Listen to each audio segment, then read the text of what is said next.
the modular device so that I can.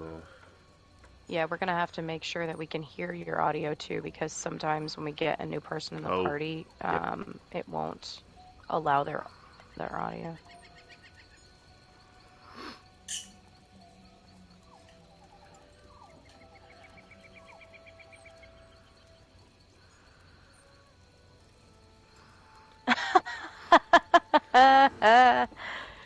Perfect.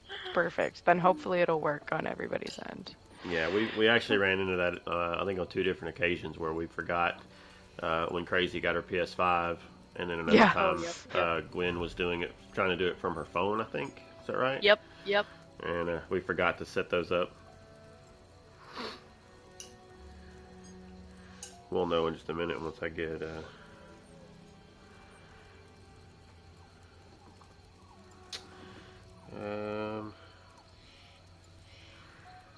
Why is it not? Oh, yeah, you're right. It might be a party by party thing even. Yeah. I've got it switched to There we allow. go. For sure. Yeah. As soon as you swapped it to allow, now I can hear you. Alright, cool. Well, I'm glad I double checked. If everything is still the same from last time, then the three of us should be good. So if you three will just talk for a few minutes, I'm gonna mute myself and take one of my headphones off so that I can hear the video. Alright. On the Twitch end right now. Oh, hold on. I thought I muted it on mine.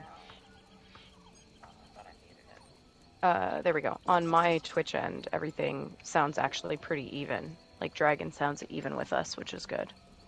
Excellent. So hopefully, once he gets it adjusted on his, it won't be too bad. Yeah. Let me. The other thing too is I have the September Crown Store showcase in the notes, but Okay. there's not a lot of. Let me see if I can open this here. Listen, the only thing I'm mentioning is Rigger. There's some. I was gonna say there's some stuff that's repeat, kind of, that was half last month. So we don't have to since we've got a lot of questions and we have a guest, we don't have to get crazy with the Crown Store showcase. We can just skim it. Oh yeah, I'm down for whatever. Although of note, I believe a lot of people have been waiting for that gray Yokuden Charger to come back after 84 years. I noticed that's on there, so that's probably got to have some people titillated. Yeah, we'll definitely go through them. I want to see that Bendu Olo statue. The one because I think it's got stars that light up around it, which is pretty cool. What? Yeah, that's what it looks like. Shiny. It says available during the Heroes of High Isle event. Oh, so that'll be the end of the month. Mm-hmm. Oh, Doolift's gonna be a house guest too. Yeah, the one. There it is, the gray Yokuden Charger. Right? Mm-hmm. No, he's the pirate. Oh, yes. From the dungeon. The Mages Guild pirate. Yes. The guy who I had to pretend to be the other week. That weird bear mount looks cool too. It's like a bear, but not. It's like a bulky wolf. Okay, I'm pulling Druid-bound Ursoc. Man-bear pig. Yeah, man-bear pig. What? We get a man-bear pig mount? Yeah, it's kind of what it looks like. I don't know. And then finally they got the two-seater, the Dwarven Spider, which was the one that they had originally showed everybody. Mm-hmm. That'll make people way happier than the two-seater horse. With the incredibly strange main setup. Yes, yeah, exactly. And even stranger legs, but I mean, horse legs have always been a continuing oddity in this game. It's true. It's true. Okay, let me get the Undaunted Celebration is the other thing that we had pulled up. I don't want to copy the link. I want to open the link. I think the audio is sounding okay. Is it sounding okay on your end, Crazy? Yeah, It was fine on mine, so I'm not gonna mess with it. Like, we all sounded pretty even.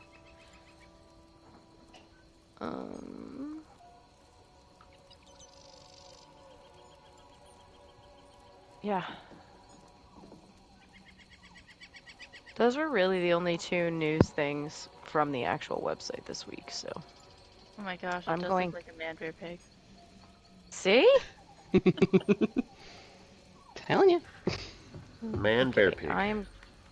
Man bear pig. I am going to pull up Tree Show pre-show here. Hold on. Can I edit the title?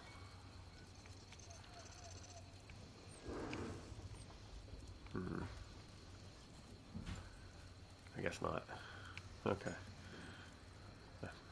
I was gonna rename it Man Bear Pig.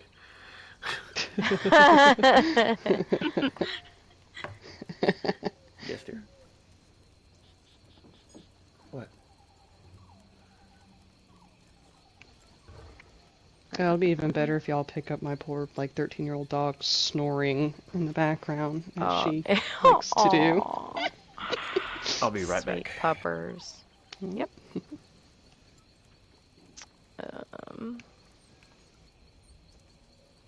Sorry, I'm sending out our normal Twitter thing right No now. worries. You're Just good. We have I'm 5 dropping minutes YouTubes and the technically Twitches in the before official PTKs. And in Cadwell's, because I'm an officer there too. That's also a trading guild, so getting some extra audience for you. Awesome. Yeah, last week we got lucky. Tales of Tamriel raided into our stream, which was very, very kind of them. So,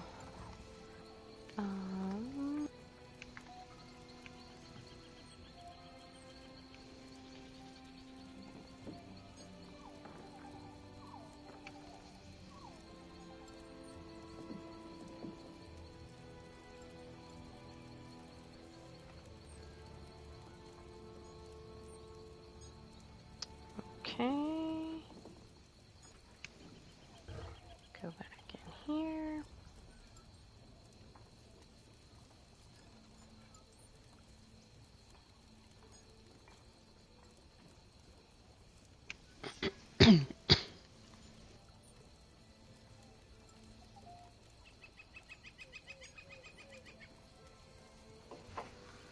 Okay.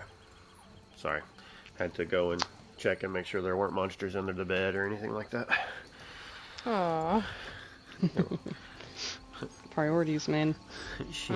My daughter, she was actually standing here and she heard my wife in the kitchen and she's like, "Did you hear that?" I was like, "No, what?" Aw. Go in there and wife's just in the refrigerator. So. Aw. Get a bottle of water out or something. Anyway. Hey, crazy, sit down. What? Nah, Oh, sorry. She's crazy. She's gonna stand up. I accidentally tapped my controller, okay? We're all gonna do it at some Unforgivable. point. Oh, move your controller periodically, or Oh yeah. Or Here. it will log you out. yeah, that's Yeah. the one flaw with recording on console. If you Oh, get yeah. logged out, it's not too big a deal. But if I get When logged when out, it puts me in a someone screen that only hosting, records yeah. me. Yeah. So I've had that happen a few times and lost audio there too. It's like, sucks so bad. But anyway, Yup. well, so I guess you told your peeps to come check in. Mm-hmm. Shows I've got 3 I people did. in the I did. in the chat. I'm Awesome. one of. And I'm one of them too. So we got one other person with us. Cool. All right. Is everyone pretty well ready? I'm ready. One Ready? last, I'm dropping the link one last place. Give me 1 second. Nice. Yeah, my two friends it's my friend and her brother, and they're sitting, he's visiting that weekend, so they're probably just both watching the same phone. They're side by side right now. Awesome. I was in party chat with them earlier. It's like, I gotta Yeah. go, it's happening. Forewarning, it's not like the most entertaining thing to watch, but, we're not like hard mode rating and, anything like that on stream. we did. Hard mode from the Snugpod. Yeah. That's keeping the camera in The place. night the bear actually attacks. Yeah, so there's this thing that bear in the background used to sit. Gwen's redecorated a little bit, but it used to sit right behind me, and it always felt like I was going to have my ear bitten off or something. So Our other co-host is also a warden, and he uses a bear. And so when he's not around, we have the bear be his substitute. mm-hmm. Nice. It's all very on like theme. So, all right. I guess we'll pause for a moment, and then I'll intro us in, and we can get going. Did you get that last link sent out there, Crazy? Yep, it's in the. I just dropped it in the Lore Seekers chat. That's all. Oh yeah, let me go ahead and just put myself into offline mode in guild so I don't get a bunch of random whispers. Can you invite my friend in the middle of this podcast? Because that would totally happen. Well, I guess I could probably turn my... Like, I'm not ignoring you, but I also am. We also have a first-time chat viewer who says, I love the decorations. Oh, Nice. thank you! I try. We change it every holiday. Gwen does a good job decorating our Snugpod here. Our studio. Oh, I did go check out that door, by the way, 100K each. And that was broke, so Oh, okay. couldn't get one. He said, I was broke. Yep. All right. I'll pause for a moment, and then I'll bring us in.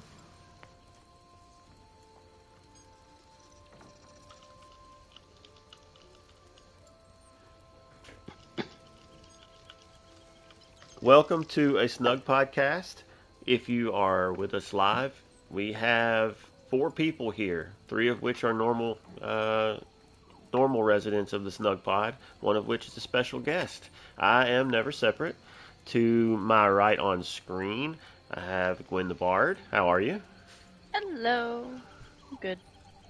Lovely. I don't have much more than that. Not much more than that? Well, that's all right. No. We also have Gone Crazy back soon. What's up? Nothing much. Happy to be here. Awesome sauce.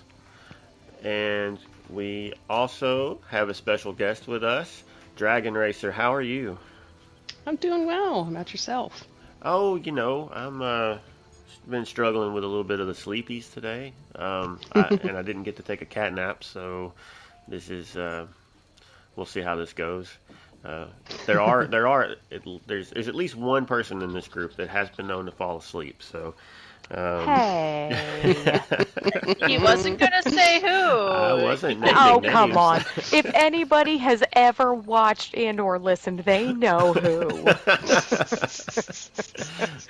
Nice. Everyone knows. SPS. Sleeps per second instead of DPS. It's sleeps per second. Yep. I mean, woke up today and chose violence already, I see. It's not quite tomorrow yet, so pretty close though. So, all right, Gwen. What have you been up to in game? Oh my gosh, what haven't I been up to in game? I know what you haven't been up to. Ranked matches. Well, yeah, technically that. Technically, nobody has been. Ouch. Yeah, that's why I've been doing everything else. Been working on leveling up Ember and Isabel. Did 3 trials the other night. Yeah. Yep. One of someone started hosting trials again in Lore Seekers, and so we were just supposed to do one. We were just supposed to run Rock Grove, and then it's like, oh, do we want to do another one after this? And everyone's like, yeah. I'm like, well, could we do Cloud Rest? I still need that Resto staff. We had a fun time on Cloud Rest. Did not get the Resto staff, but it was still fun. And then after that, it's like, oh, we want to do another one. How about Sunspire? Everyone up for just a normal Sunspire run? This is the group's first time all running together, so we're just doing everything on normal. Yeah, Wow. sure, let's do a normal Sunspire run. All of a sudden, it's 1 a.m. Alright, I'm going to bed now. So how long did you guys run all together? Oh gosh, let's see. We started. You started grouping at 8, right? Yeah, we started grouping at 8, and we didn't wait very long after that. I think we started doing trials at 8:39. Oh, wow. So we just did them back to back to back. So a good 4.5 hours worth of trials then. Yeah. Awesome. That's awesome. And then we're going to do some more this Wednesday. So looking forward to that. If you are in our Lore Seekers Guild, pay attention to the trials channel. If not, join. Right now they're casual, they're fun. Recommend it. Yep. And definitely hoping that's going to be a normal thing going forward. And what about you, Crazy? What have you been up to? Honestly, I haven't had a whole lot of time to do stuff in the game. I have been doing a lot of behind-the-scenes stuff in the Discord and working on other things that I'm not of liberty to speak of. But yeah, so I worked on actually some bot stuff, trying to get the Trials bot set up for the PlayStation channel. So that will be next week, hopefully. I'm not changing it this week because we've already got the sign-up going. But so look for that coming to the PlayStation channel soon on the Discord. Other than that, not a whole heck of a lot. It's kind of been like log in, do writs, log out for this week. My work schedule was a little hectic. The other day when I wanted to sit down and actually play, we were pretty short-staffed at work, so I ended up not having a whole lot of time. And then the evenings this week have just been really, really full of stuff going on. But something cool that did happen today, I got to meet Avron, the lore mistress herself, today, which was pretty exciting in person. So she's super awesome, really, really kind person, and yeah, I had fun getting to meet her in real life. So that was cool. Did you go to that place where you meet the lore seekers? We didn't go to that place. But Dragon, there's a story to that. So Never and I have met in real life, and I have also met Gwen in real life, and both times my son was with me, and he is 4. And so the restaurant that we met at, now he associates with meeting lore seekers there. Aww. So he's like, are we going to meet the lore seekers whenever I say we're going to eat there? And I'm like, no, dude, there's no lore seekers here right now. But Never is coming to visit me in like less than 2 weeks. Yep. So maybe we'll go there again. I don't know. I don't know if I realized that you guys actually ate at the same place. Well, Gwen had already eaten, right? I just went and picked up food. But... Yep. Gotcha. You just picked up food and then met us, but yeah. But it was pretty funny because it was still at the same restaurant. The official meeting place of lore seekers, yeah. I guess so. And has anybody heard from Sasquatch? Like, is he still on Tamriel, or? Apparently we received a letter. He's alive. He's just been detained in another side of Oblivion. He'll be back soon. It seems he's just in a different instance right now. Well, how can he be back soon? That's Crazy's job. That's true. That's why it's taking a little longer than soon. Yeah, he'll be back eventually. Soonish. Soonish, yeah. He'll be back later. Gone Sasquatch back later. I'm not sure. He's waiting on that res, please. Yes, that's actually what it is. I hope he's not. He's in Oblivion, just laying on the ground. Someone please res me. He's ran out of soul gems, and he's waiting for one of us. Which would be pretty rough in this game, because how could you actually run out of soul gems? I don't think. Yeah. I don't. Yeah, that's about impossible, I think. It's almost as hard to run out of those as it is the Tristat potions that we get, 1,000 of every month. So no, it's just a mere. Oh yeah, I forgot I'm in screenshot mode. That doesn't work. I was gonna look at how many were on my wheel, but I won't. I won't make Gwen have a heart attack. After looking through all my characters, when I was doing Ritz the other day, I think I actually have more Tristat potions than you. I just have 6 stacks on each character. I just had to start destroying them, which is heartbreaking because they're good, but it's just like, I don't need 20 stacks of these things. Yeah. I have 3,000 on my character at the moment. Yeah, Yeah. Oops. It's Do you have crazy. anything else in your inventory? Not much. Not much at the moment, apparently. Inventory management online. That's Oh, right. that's the real end game. Yeah. It's true, right there. We should tell her about our other show. No. You can go. Nope. We're gonna move on. That's- We are moving on. You can go back. Moving on. You can go back and listen. Celebration's coming up. Yeah. Well, hold on now. Dragon, what about you? What have you been up to in game? Oh my goodness. Well, when not doing guild management, which is more time than most people would probably think. Yes. I mean, usually just get my crafting dailies knocked out. I try to do some of the DLC chapter dailies with a buddy of mine. Just try to get motifs to sell, all that good stuff. And mostly just kind of working on some housing projects. Something I like to fiddle with. So that's most of my quote unquote free time in the game. Nice. Well, we'll get into some more specifics about some of what you do in a little bit. But as Gwen was about to say, I'll let her run with this if she wants. We've got a little bit of news to talk about first. So did you want to take that, Gwen? Oh yeah, I'll bring it up here. The Undaunted celebration's coming up, and it's early, and that's why our Snugpod is no longer dressed up like a Sithis cave. I was ready for spooky time, but no. Fight Club comes before spooky time this year. All right. So I'm excited though. I love the Undaunted Festival. It's probably one of my favorite in-game events.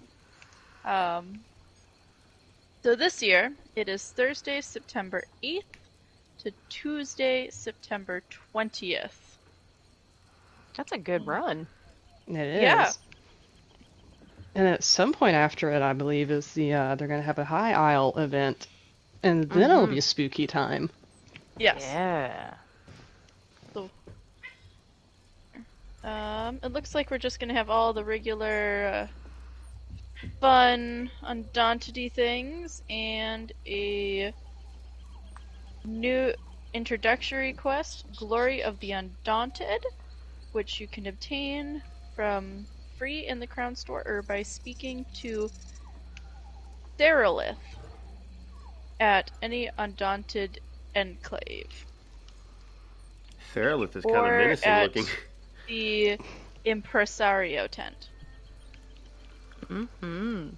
Yeah, she looks like a no-nonsense dark elf there. Oh yeah, definitely no-nonsense dark elf.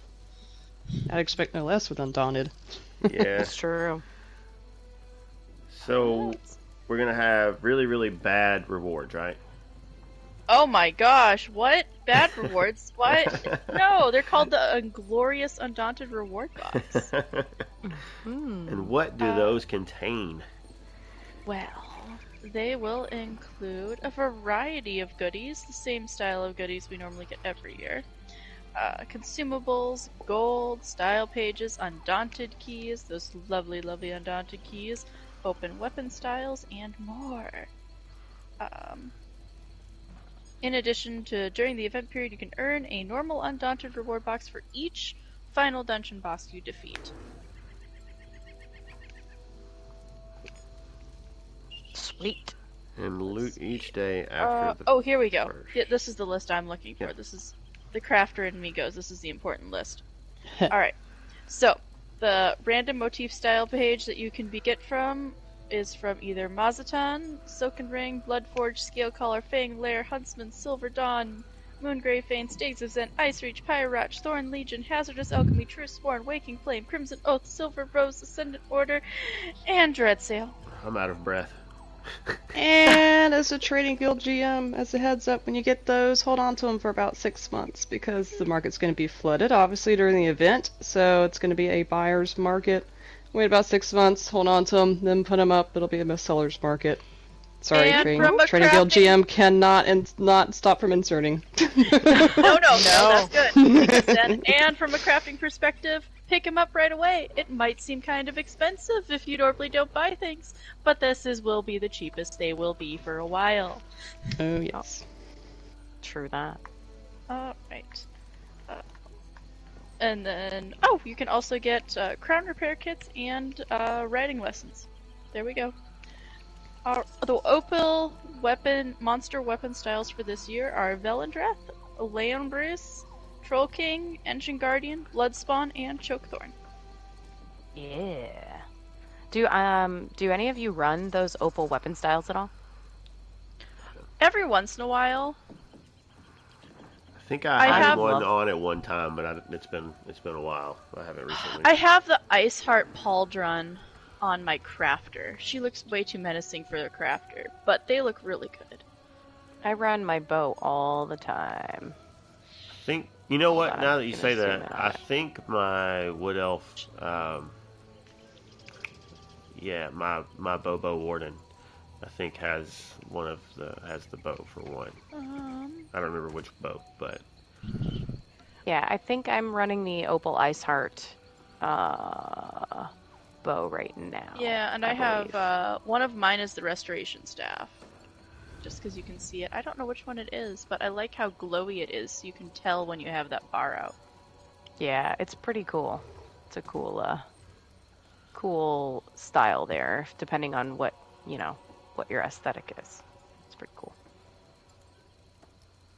Fashion Scrolls Online, also the end game. Yes, so true, so true.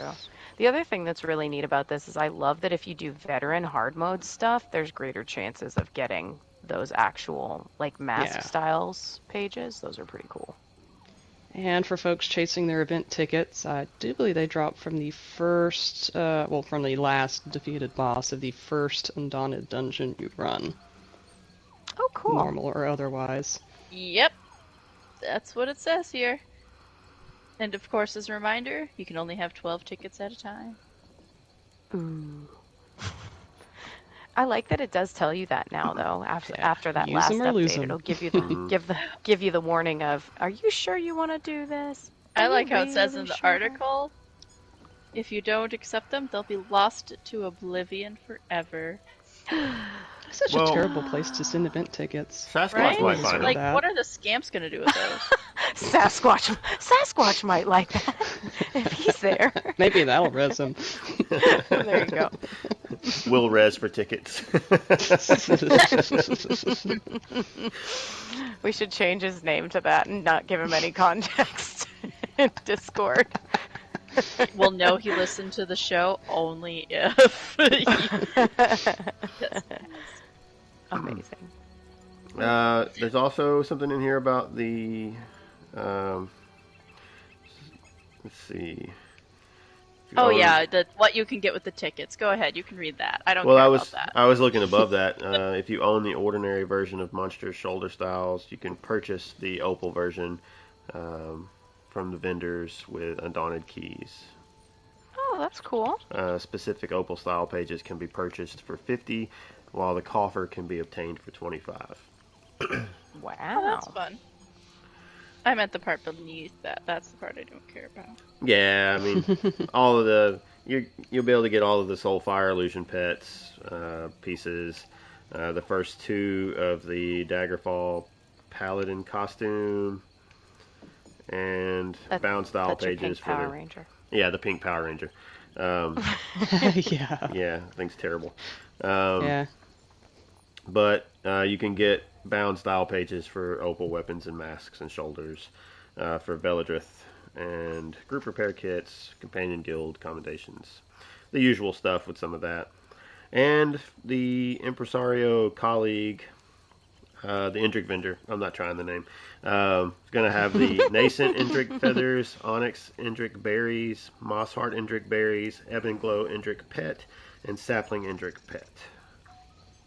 So if you missed out on any of the Indriks, any of those, you'll be able to grab those too. And remember that they do rotate on a quarterly basis, and you can really get your berries first, because you can always get your Nascent Indrik at any time. Yeah. But the berries are only available quarterly, so get your berries first, so you can morph your Indrik later. Yep. That's smart. Yeah, I definitely think I'm gonna go with the Mossheart this time, because that's one of the ones that I really wanted that I missed out on. and I was like regretting it afterwards. So I think I might use some of my tickets this time around for that one. Very cool. That's like the green one, right? Yeah, that's the greenish one. That's the one I have. The one that looks like you should be riding it. What elf? Yeah, I have the baby of it, but I don't have the big one. So very cool. All right. So that's all for the Undaunted. What else we got? We got some Crown Store stuff, right? Yeah, Crown Store Showcase for September came out. Finally, Rickert! Instant day one buy. About. He's hit the store. Yeah, let me move my camera a little bit here before I forget and I get lost in the Crown Store Showcase. So your September Crown Store stuff, we went over some of it actually at the end of the last Crown Store Showcase a little while back because it was starting in September. So some of the stuff is overlapped, but we'll just glaze over some of it here. Your ESO Plus deal for the month is the Steadfast Stendar statuette. That'll go perfect in if you have a Chapel of Stendar or anything like that. Or if you are making a room for Isabel, because apparently she worships Stendar. Oh, that's true. That is true. Do we not already have a Stendar statuette?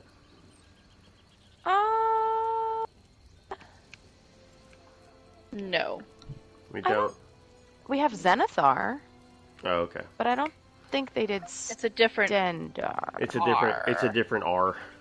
Yeah. Are they both pirates though? You know, because R. Razumdar, Zamdar, Zenithar, Nikodar.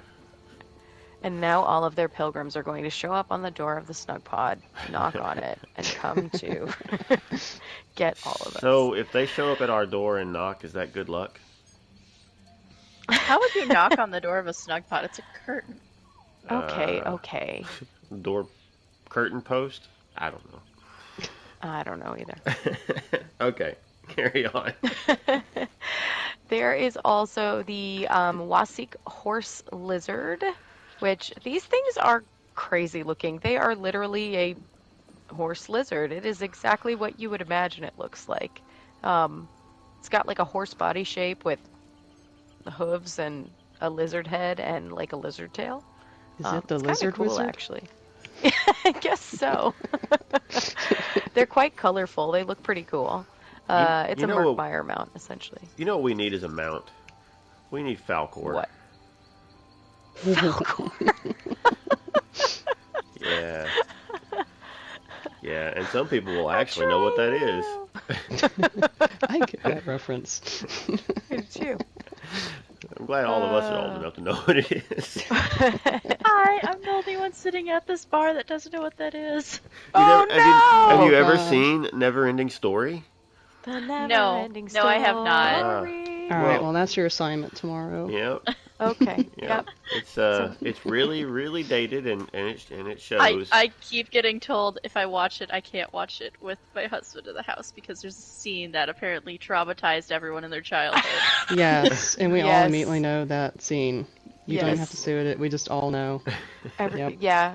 Yep. That's it. That's true. Yep. But Falcor is the name of the luck dragon. So yes. Anyway, we need one of those to ride around on. That's Gwen. Moki says you have homework. Okay. I have homework in the chat. Said homework. Oh man. Okay. Back to the Crown Store. We have Old Salt's chin trinket.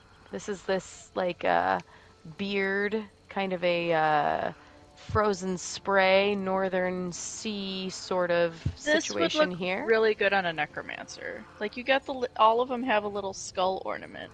Yeah, that's true. That would look pretty cool on a necromancer. So it's got little scrimshaw adornments. Back from the crafting side of things, you have the crafting motif of Mazatoon. You also have the Dread Sail style, which I don't think that one had been in the store yet. I think that's maybe the first time that the Dread Sail outfit style has actually hit the store. Yeah, I believe that is new. Yeah. The store. Doesn't the light armor one? It looks kind of like it's taking from Zaji's look because of all of the shell beads. Yeah, it does have a bit of that sort of look, and I think the actual I think, yeah, the dungeon that it's in there is That's the one where you do stuff with Sachi. Yep. Yes. Mm-hmm.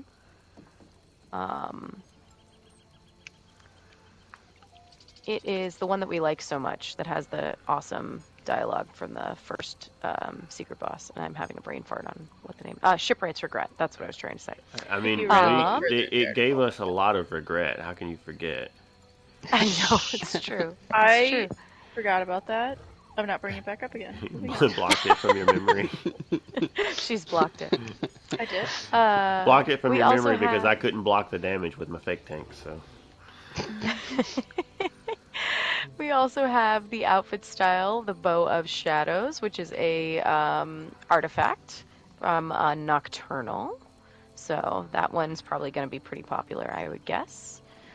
There's the Valkynscoria Arms Pack. This one is essentially like a lava fire sort of arms pack, which is pretty neat.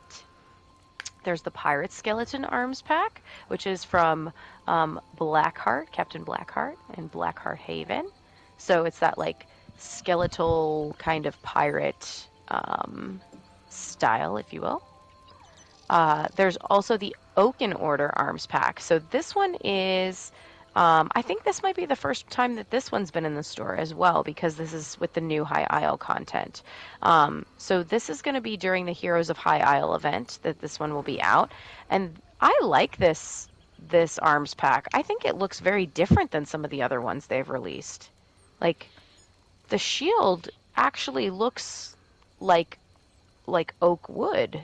The actual like texture on it, if you look at the photo. So I think it's pretty neat looking. There's a lot of what would I call it? Like filigree almost, kind of looking on the sword there in certain spots. Yeah, it looks pretty cool. What were you gonna say, Gwen? I'm sorry. The details on the bow and the staff and the hilts, they're just all very intricate. Yeah, it does. It has quite a few little intricacies there. So it looks like these can either be purchased with the outfit style, or it's going to be the two types of boxes that are going to come from that event. It looks like one of the boxes is going to be called the Largesse or Largesse box, and then there will also be a Munificence box. That those could come from eventually during the High Isle event. For DLCs, there is the Lost Depths Collector's Bundle, of course, because Lost Depths will be hitting the consoles for us in 2 days. So actually, by the time this episode releases, it will probably be on release day, more than likely. So that'll be our 2 new dungeons, Earthenroot Enclave and Graven Deep. So if you are a person that likes to purchase the DLC game packs, you can go ahead and do that on those days in the store, starting on the 6th at 10 a.m. You'll be able to do that. There is also, from the costume and wardrobe perspective side of things, we have the Dremora Deceiver Duster. This one was one that was really popular last time, so I guess I'm not surprised it's returning to the store. It's a very scantily cut no, you're thinking of outfit. A different one. You're thinking No. This one has a pretty low-cut chest depending on the character you put it on. The way you're talking about, though, I'm thinking you're talking about, like, that shorts one. I am talking a little bit about the shorts one, but that's not this one. No, it's not. This one wasn't. This one hadn't been that long since it was on before, was it? This one was in the showcase last month, but I think it's because of the date that it was going to be available. But I think, I don't think it's been a year since this one's been out. It seems like I recall seeing this one not too terribly long, but maybe it is just because it was in that showcase last time. But anyway, carry on. Yeah, that's okay. Another popular one that's coming back to the store that people ask about from time to time is the Dungeon Explorer costume. This one is fun, and a lot of people like to get it because it has a good backpack. So it's got a nice little backpack and some pouches with it. This one dies well, too. So I know a lot of people like this costume because of that. Okay, this isn't the one with the torch, right? No, the torch is actually a personality. That's the treasure hunter personality that you can get. But this does pair really well with said torch. Okay. So if you're wearing this outfit and have that personality on, it looks pretty good. Gotcha. There is an off-the-shoulder evening dress. That's one of those like fancier evening dresses. I don't really have any tunes that I wear too many dresses on. Do any of you? Not really practical for fighting. No. Yeah. No. Despite what video games not might too try to girly do. girl over here. Yeah. I think that there's probably nice. a lot of RP people that will do like some of the dresses or things like that for events, but for me personally, my characters don't typically wear that. About as close as I get is the bottom that I have on now, which is like a skirt, almost like a skirt piece with pants underneath it. To go back to what Never was talking about earlier with pirates, there is also a pirate costume pack that's coming out. So this is kind of like I was actually foreshadowing, did you? I had no idea that's what you were trying to do. So the pirate costume pack will also be available during this month of September. And beyond that, it's of course talks about your event tickets. That's all the normal stuff. But another one that is returning to the store that is actually quite terrifying when you see it in someone's house is they have the Harrowing Reaper target dummy. This one makes noise, right? If I remember correctly. Probably. It's pretty scary. I feel like I do remember it having like, is it some kind of moaning sound or something? Or am I getting that confused with the one that is in Caddy Jax's house?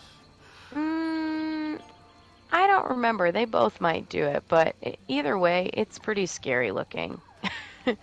So it will have synergy opportunities, buffs, and debuffs. So it's basically like a trial dummy there. In terms of furniture, there's also some statues. We've got a Vampiric Sovereign statue. We have another music box. This one I think is brand new. It's called Never Fall, Never Die. So it's part of the Undaunted. Sucker for music boxes. Oh man, me too. I was really sad. I actually didn't buy the last one, the High Isle one, and I'm kind of regretting it now. Maybe it'll come back during the High Isle celebration. Yeah, we'll see.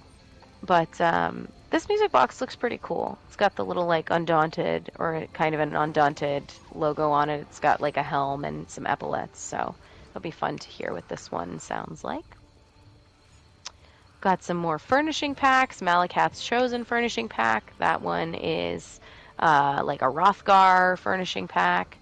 And then the one thing that I cannot wait to see in the store this month is the statue of Bendu Olo. He was the Baron Admiral of the All Flags Navy, and there is one of those ginormous statues that they release from time to time that is going to be animated. So it looks like this one from the picture, he'll be able to have like an animation of like stars popping up next to him, like he's charting the stars. So that's not it also mentions.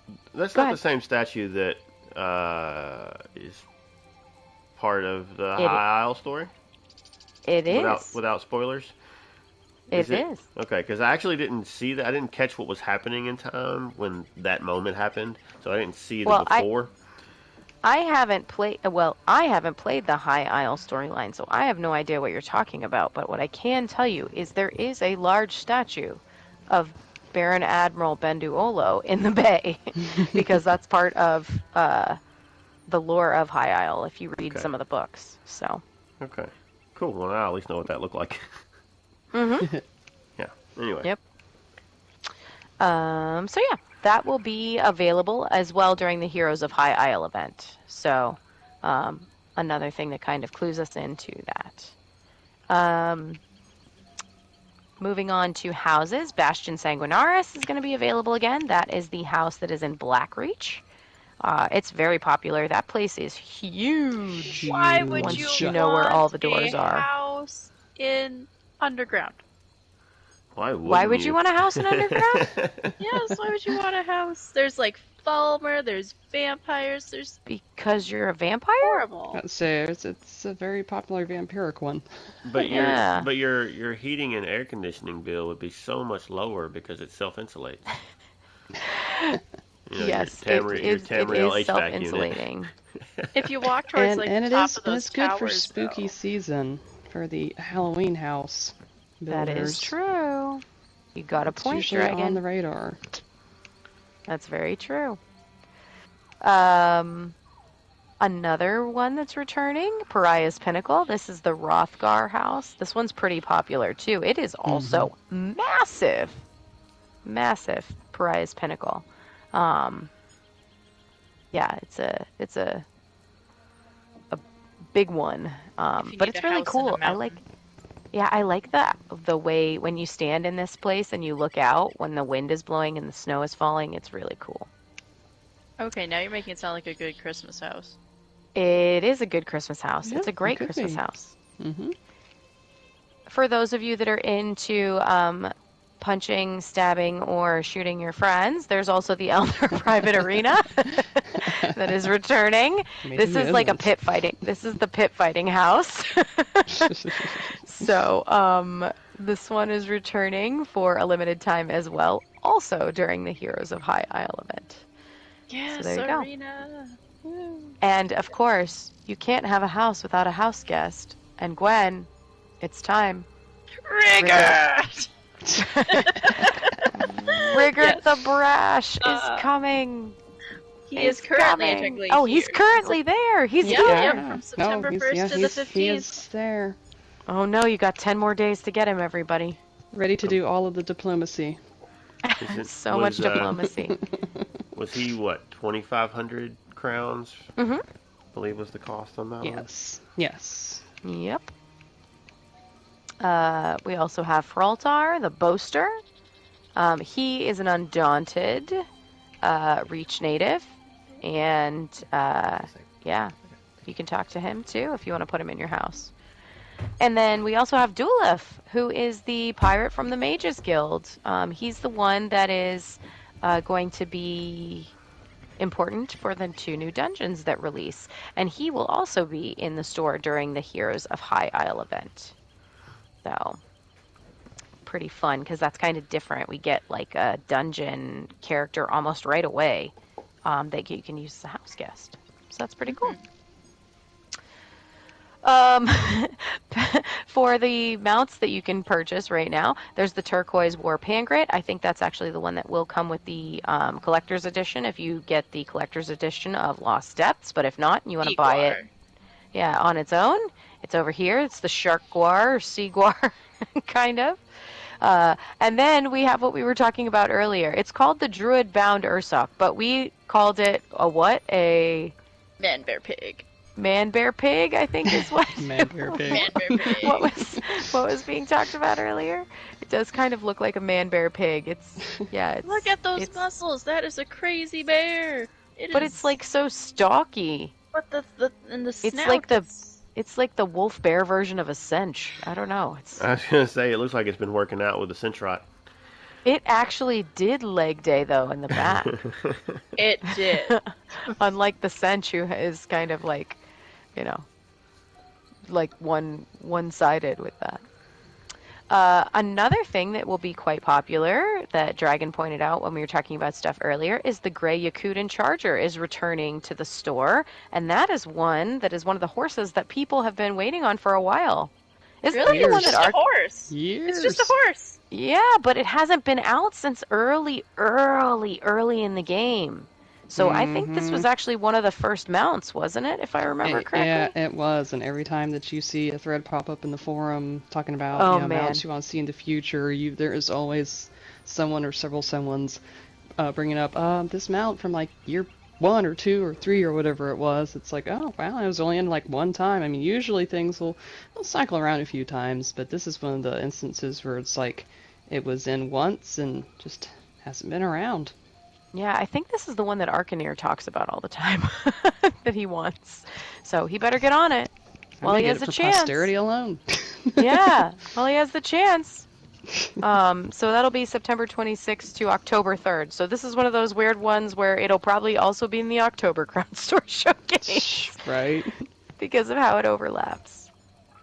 The other one that's going to be super popular is finally the Dwarven Spider Duo Dynamo Mount is here. Mm-hmm. So rather than the weird... For like 2 years. No. We had the regular Dwarven Spider, but this was the original one that they showed, I think, when they were talking about the 2-person mounts. And then when we got the first 2-person mount, it was the weird horse thing. Yes. Yeah, they showed this one and then this was up like not the releasing PTS it. one. Yeah. So I think people will be excited about that one. Can we charge rent, or can we not rent? Like taxiing fees? Like, can we be like Tamriel's Uber? Uber Tamriel? Yeah. I suppose you Oh could my gosh, if you no, wanted don't start to, that. but Don't that start seems that. kind of sketchy. Uber Tamriel. I like it. No. We'll run you to all sky shards for a small fee. Imagine the Zerg group in Cyrodiil of that.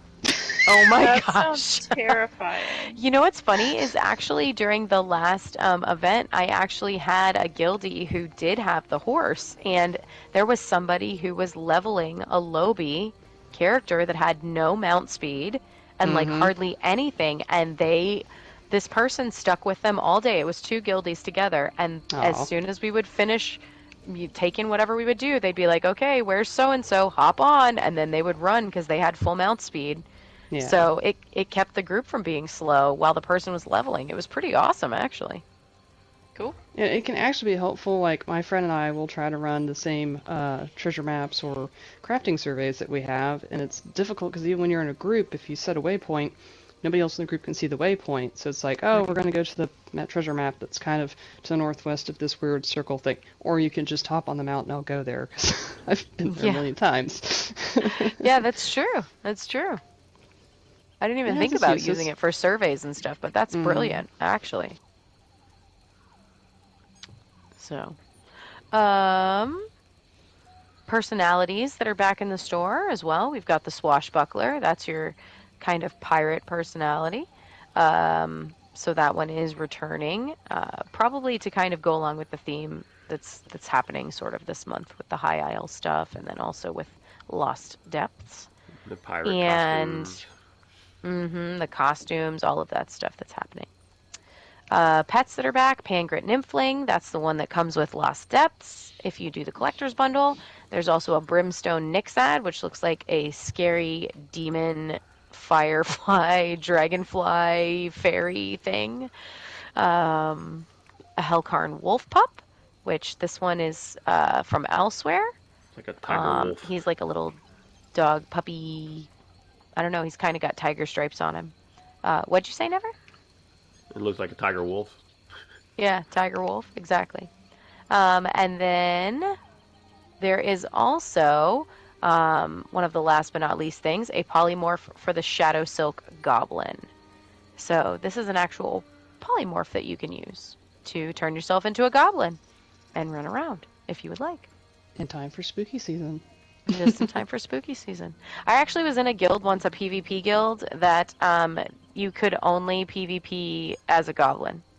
What? That also sounds horrifying to see it charging at It you. was absolutely terrifying. There is, in the game, there is somewhere, I can't remember what it is. It's either a memento or it's like something you can hold in your inventory, and you can double click it, and it will turn you into a goblin. Shadow Silk Gem. Yeah, that's what it is, yes. And so, which makes sense because it's the Shadow Silk Goblin polymorph. But you can use that, and in order to be in the guild, you had to have that to run the PvP stuff. And it was terrifying and also really hilarious. So there you go. That's your quick run-through of the September Crown Store showcase. Those are always long, but it is fun to kind of see what's coming up during the month. So there you go. Very cool. So that's our news for the week, right? Kind of some semi-light news week. Yeah, that's didn't have a lot for newsy to do. But luckily we have a guest with us, so we can ask questions. This is main event. Yeah. So we kind of want to start trying to, at least on occasion, bring in some people from either other GMs of guilds or maybe some other content creators and stuff here and there too, but and just get some perspectives about different aspects of the game where maybe we don't specialize in something in Lore Seekers, like trade guilds for example. But we do not do that here. Exactly. We sell everything for 1 gold in the guild store to each other. Yeah. But just as a way of kind of maybe helping new players or even people that have been playing for a long time but just aren't familiar with how some of the community works, we wanted to give an opportunity to bring some people on that can maybe share a little insight into different aspects of the game that we're not as up on. So tonight we've got Dragon Racer with us, who is the GM of the PTK's trading guild. Is that accurate? It is just a trading guild, kind of the primary function, right? Yeah, we're primarily trading guild. Okay.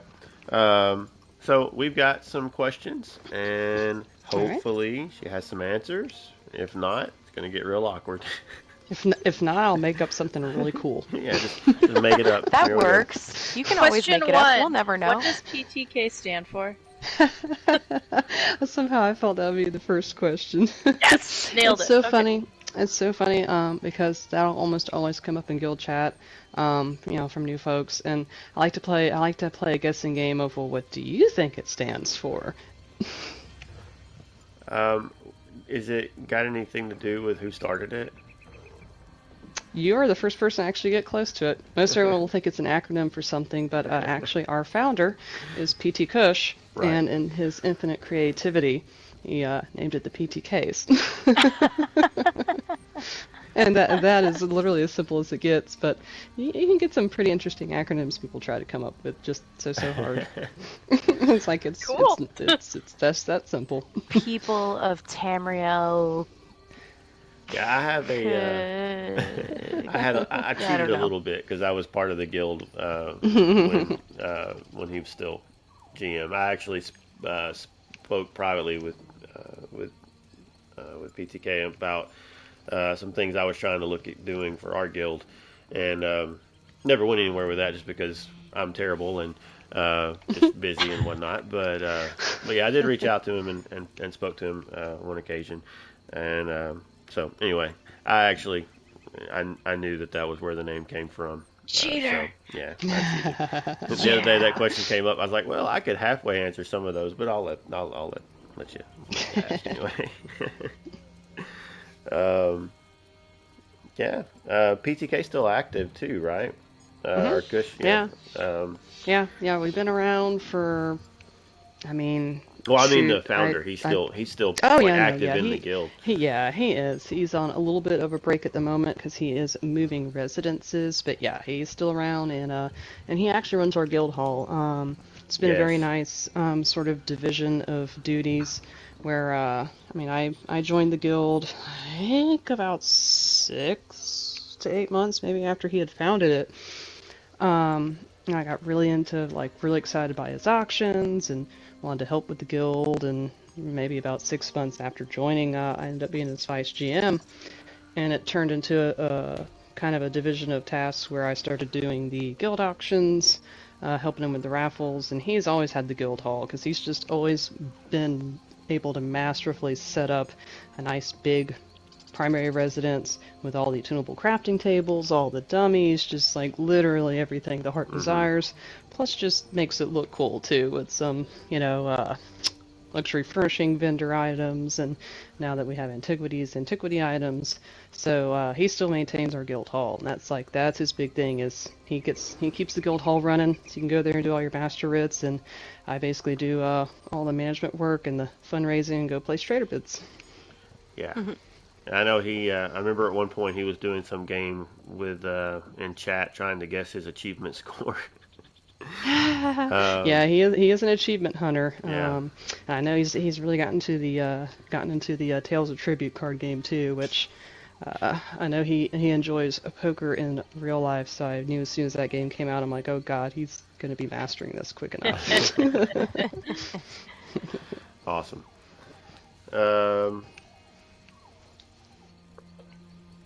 All right. Sorry, that first question was. So, go ahead. I can just keep reading the questions. Yeah, you're good. Go ahead. So, when did you start playing ESO? So I got into. It's so funny. I actually avoided it at first because as much as I loved the Elder Scrolls and single player games, I was a little bit intimidated of getting into an MMO because I'd never played one before, and I was also a little bit concerned that it would become addictive and I'd be playing it a ton, which here we are now. But some friends of mine I used to talk about the BioWare games with, got me into ESO about 6 months after the console release. So I think it came out like middle of 2014, so that means I picked it up around holiday 2014.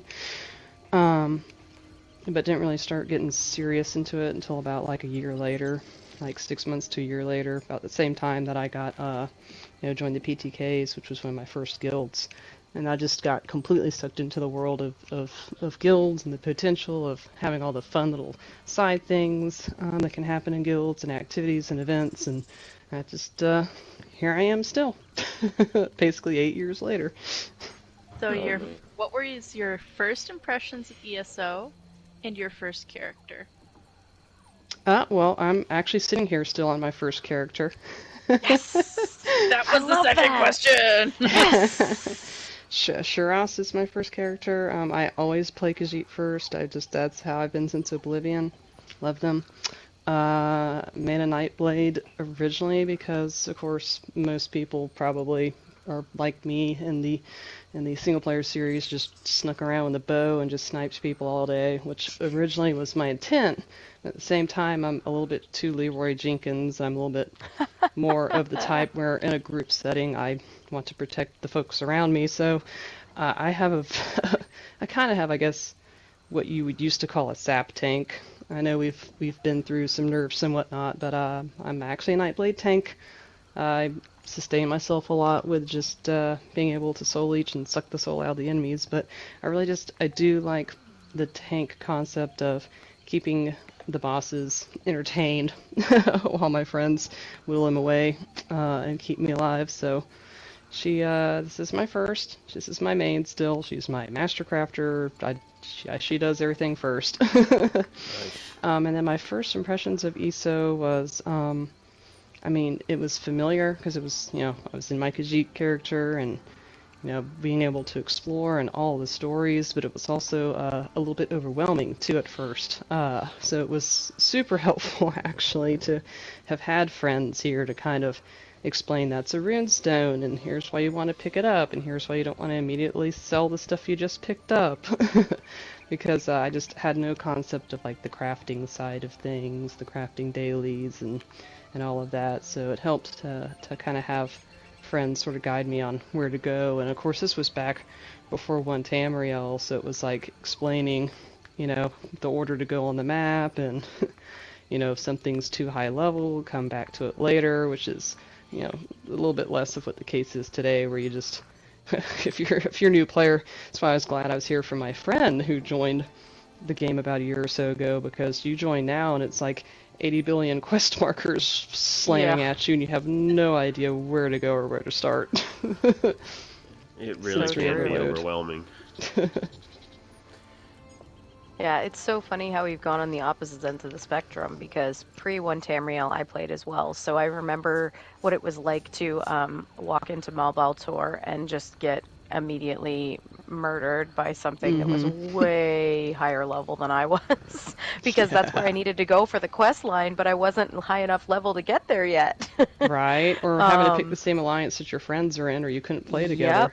Yep. Everybody's picking random characters that they don't want just to be in the same alliance. Yeah. And then versus now, like you said, where you log in and you can literally do whatever you want, and people are like, well, I don't know where I want to start. What portal do I go through? This is almost too much freedom. Yeah. Which I do love now, but like, you know, I'm sure as a person, especially if you're just coming into the Elder Scrolls series even, or just MMOs in general, can probably feel incredibly scary.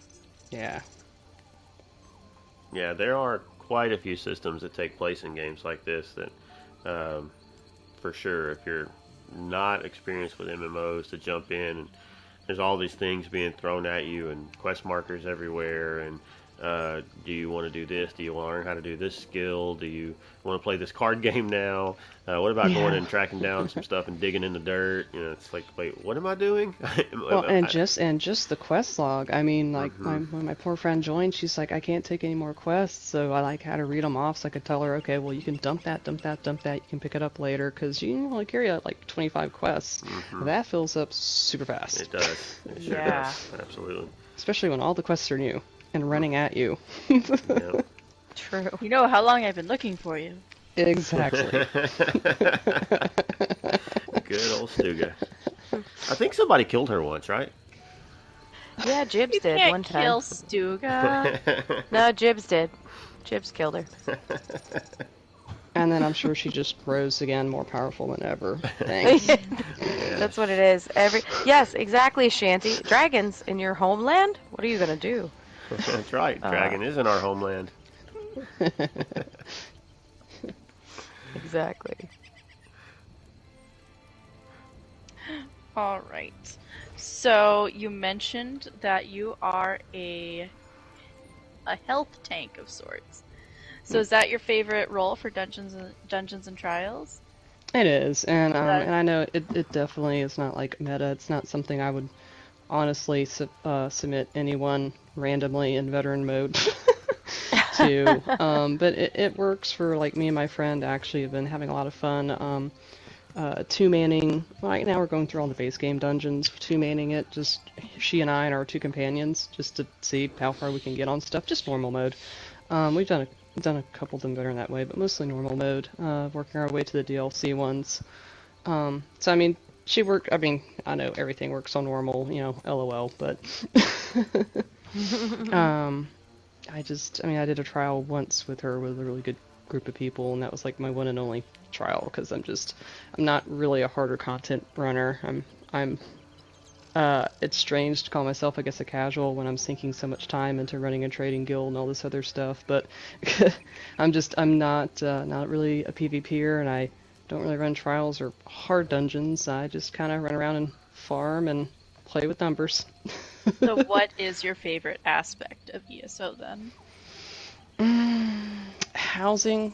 I definitely enjoy coming up with new creations and going around seeing other people's creations and running housing contests, because even though we are a trading guild, I do try to run a housing contest quarterly for us, because I mean you got to have some fun, you know, in between all the serious Wall Street stuff, so to speak. So probably housing's my favorite, and then other, honestly, is just when new content comes out, I genuinely enjoy having that sort of single player experience again of just kind of muting everything and going through the storyline of the new content. You know, you mentioned housing, and I didn't think to even, I'm not sure if you two are aware of this, but when we had our housing contest, our Snugpod contest, Dragon was actually one of the judges. Mm-hmm. I did know that. Yeah, I couldn't I remember. remember you mentioned it. Yeah. So yeah, I actually reached out to Dragon about coming on with us, and then when we knew it was going to be a little bit before we could get it scheduled, just trying to keep lines of communication open. I was like, hey, how about you come and vote on a house for us? And so yeah, so. Well, thanks for doing that. Already have some Anytime. PTK Lore Seeker Association there.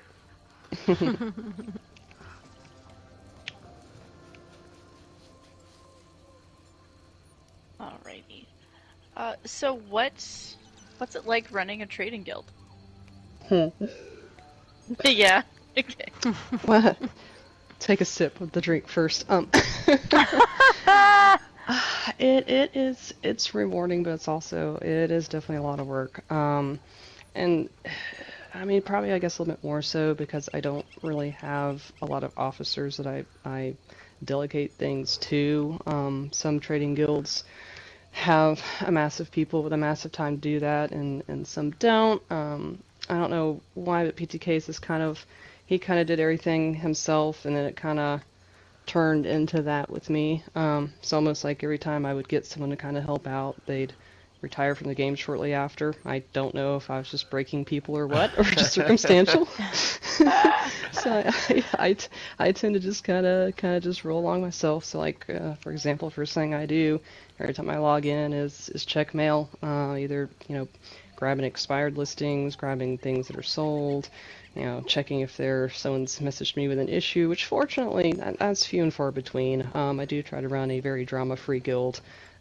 It's a very short rope of someone acting like a dick before they're removed, because that's just no tolerance for that. Mm-hmm. So that helps cut down on a lot of maintenance, because I'm not having to babysit grown adults, so to speak. So a lot of it's just the actual maintenance of, adding up raffle tickets for a 50/50 raffle, or for doing like a raffle for gold mat prizes, things of that nature, which are all fundraisers for the trader bids. Keeping the guild bank organized, stacking things, seeking donations if it's getting low, because again, you can use a guild bank for a bunch of different things, depending on your type of guild. Mine I have closed off. It's 100% donations for the Friday night guild auction. Go to the bank, so keeping that maintained, pulling out the trash if you're putting in like the 40th Prophet's robe style page. That's not as helpful maybe as a purple furniture plan, so making sure the bank has room to take good donations, and just kind of selling off the not so great. Weekly Friday night auction really is my biggest time sink. I mean, I log in, basically that's my whole playtime of a Friday night, is empty my inventory, pull the inventory out of the bank, do the in-guild auction, which is also our biggest fundraiser, for our trader bids, and that goes from 9 p.m. Eastern until about 1 or 2 a.m. in the morning. Wow. And so that's how you fund your guild traders? Mm-hmm. Yeah, the weekly in-guild auction, the bi-weekly 50/50 raffle, any other raffles I do in between, and then of course any generous donations from our guildmates, either mailed to me or deposited into the guild bank. I know some people are a little fearful of putting it in the wrong bank or there being a bug, so sometimes they'll just mail it to me directly, and that's fine because I'll just put it straight in the bank myself. And so that's kind of, I guess, the misconception sometimes with trading guilds, is they think that they make a lot of money or self-sustain off of the sales tax.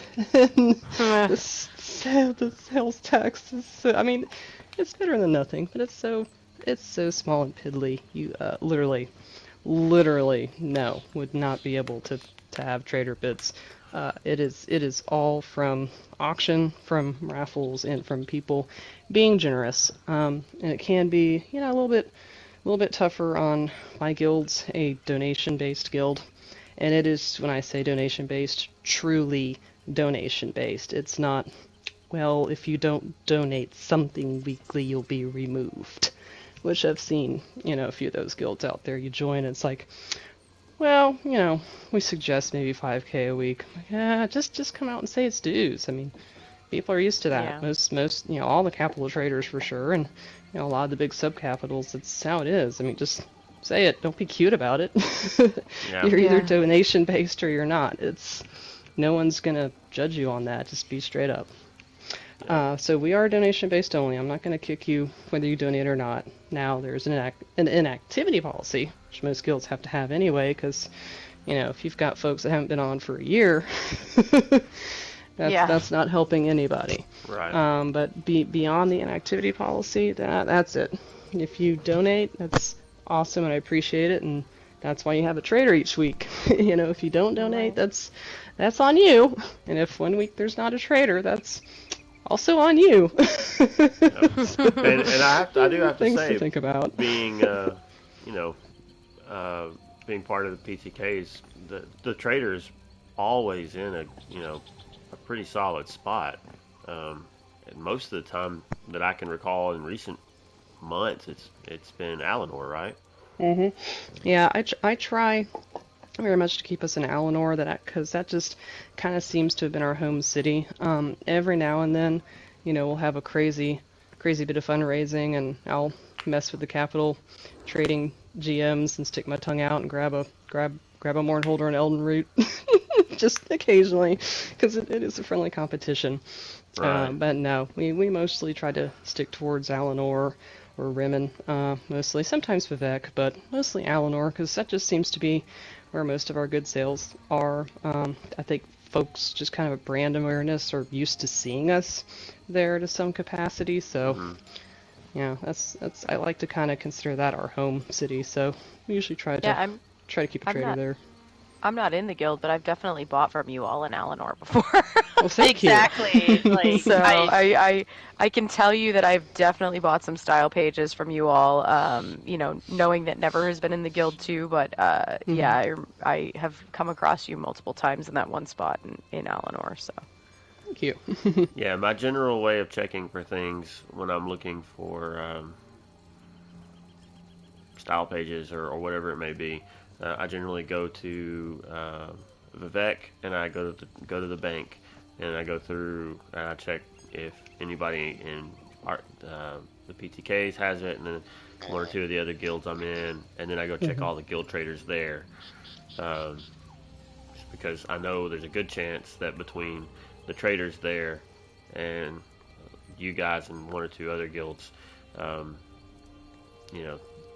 that I have a pretty good chance of finding what I'm looking for. So, are you allowed to say? I'm not sure what the etiquette is on this, but are you allowed to say what kind of an average cost for traders is, just to give people an idea of like what they're getting into?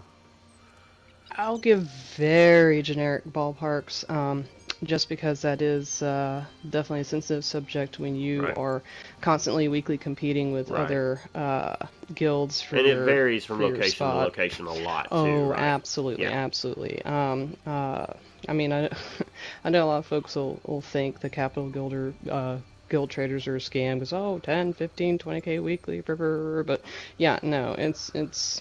I mean, you're looking at 20 mil plus for the big three. I don't think I've ever even had 20 mil. Right. And that's just one bit. That's just one bit. When Zoss introduced the multi-bidding, now you if you want to place more than just one bid, if you want to have those backup bids, you have to have all of that cash flow up front to put on all of the guild traders that you want to. And then after guild trader flip, once one of your bids wins, your guild bank has refunded all the other ones. But you have to have the capital to float it up front. Okay. So if your trader costs 20 mil and you want to have a couple backups, you're talking about having 60, 80 mil in a bank. Wow. To put down a couple of bids. And that's the big ones. The chapter capitals could be anywhere from 5 to 10 mil. Okay. And then everything else just kind of starts ranging down from there. Okay. But it's a lot, and that's weekly. I knew I'd heard millions. Yes. But I don't know that I'd ever heard. Yeah. The so number and that's that. The other thing. It's like you'll see folks on the forum talking about, these GMs that are getting rich off of these guilds. It's like, no, it literally costs millions to try and get you a trader. And, you're and just doing based good on if you're breaking even each week. Just based on what you're telling us tonight, I mean, even if the GM is making something on it, good. I mean, you're putting a ton of work into it, so there ought to be something in it, So I think that would be completely fair to, if there's some reward to it, but yeah, I think that just comes from people just not understanding what all is involved, and that's why I was asking the questions. So give people kind of an idea. So All right. So, oh, you go ahead. Go ahead, Gwen. Since we're on console and we don't have add-ons, what do you use to price check items, and how do you figure out what's going to be selling well? So I know, number one, I know I think it's the Dwemer Autobot that people were using a lot on Discord, and I would shy away from that for price checks. It's great for, like, you know, the updating when the Golden Vendor and the Lux Vendor, you know, update, and the news bits and stuff, but I know it pulls its prices from PC pricing, and PC has so much inflation. So much. That it's just what I was just gonna say. Yeah, it's like I would not even remotely. Their economy is night and day different from PlayStation, and from what I've seen on the forums, Xbox. I'm trying to pull up Discord really quick because there is a Discord bot someone made from that pulls Xbox prices somehow, and that is the TSC assistant. So that's a possibility. If that's on your Discord, that's pulling Xbox pricing, which would be a lot more mirrored towards ours. But honestly, I mean, at the end of the day, it comes down to just kind of hoofing it to traders. You know, go check at the capitals, go check Vivek, Alanor, Rimmon type of areas to kind of get a general idea of what things are pricing at.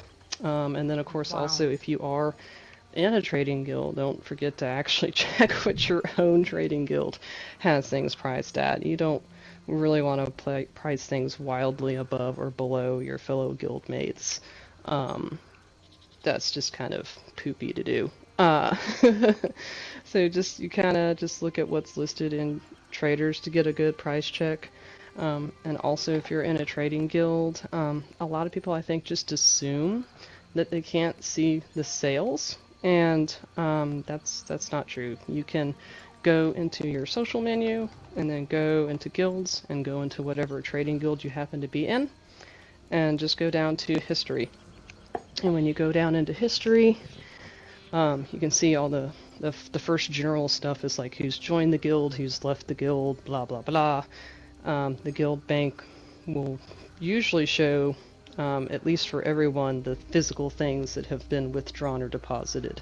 It won't show the money if the GM has that turned off, which most trading guilds will, because they don't want everyone to see how much they have in their bank and what literal dollar amount bids they're placing. But if you go down to the sales portion of the guild history, which everyone can see, the show all, you can literally see what has been sold in the guild that you're in, so you can kind of get an idea of what's popular, what's selling in your guild. Right now I'm looking at our first page, and most of it is furniture plans right now, so it tells you a lot of people are kind of shopping furniture plans for us. Maybe I should put some furniture plans up. And then two, it shows you exactly what it sold for, so you can kind of get an idea of, well, this is a thing that literally sold 11 minutes ago at 18K. I have this same plant. Let me put it up for 18K. It also kind of gives you a kind of a good idea of maybe what holes your guild has.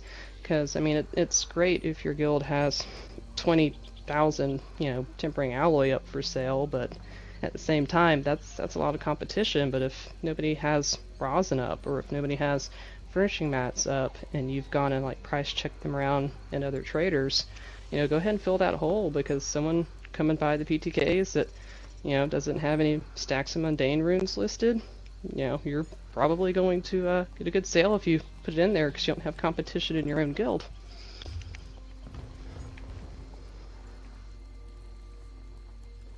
That's really smart. That is definitely one thing that on console I have, to be honest, struggled with versus PC, because I have accounts in both places. And like you said, the inflation on PC is so nuts, but at least you have TTC, Tamriel Trade Center or whatever, that you can reference for the most part for the market. But yeah, on console, sometimes I get stuff and I'm like, I don't even know what to sell this for. Right. So I mean, it's just kind of look around, and if you can't find it, you can always. That's part of being in a trading guild is if you really are struggling to find it, you can always ask in guild chat to see if if someone has seen it around, or usually, especially in trading guilds, there'll be folks that'll have knowledge of something because they've either sold it before or they've shopped it before, or, you know, like in our guild, we tend to have a lot of furnishing, housing type of gurus, which is probably why we sell a lot of furnishing plans and furnishings themselves, but it also means we have a lot of folks who are knowledgeable of that particular market. Right. Oh, and then just another tip, real quick, is you can have, you know, up to 30 listings in your guild trader, and something a lot of folks don't really think about, but a lot of the really savvy shoppers and the really serious shoppers, Sunday, I would say, is still probably the best day to kind of quote-unquote refresh your listings, because that used to be the old Trader Flip day, and people are just kind of used to that.